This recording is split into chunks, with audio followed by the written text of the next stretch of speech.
Hey guys, today I'm going to show you how to adjust your clarity in Adobe Photoshop mobile app.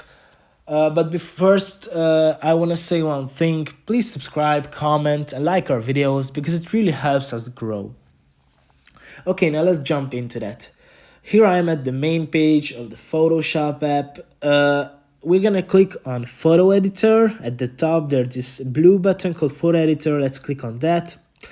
Here we have to select the photo to edit. I'm gonna select this random one with a tattoo. At the bottom, there are different buttons. They're all different. We're gonna click on Adjustments.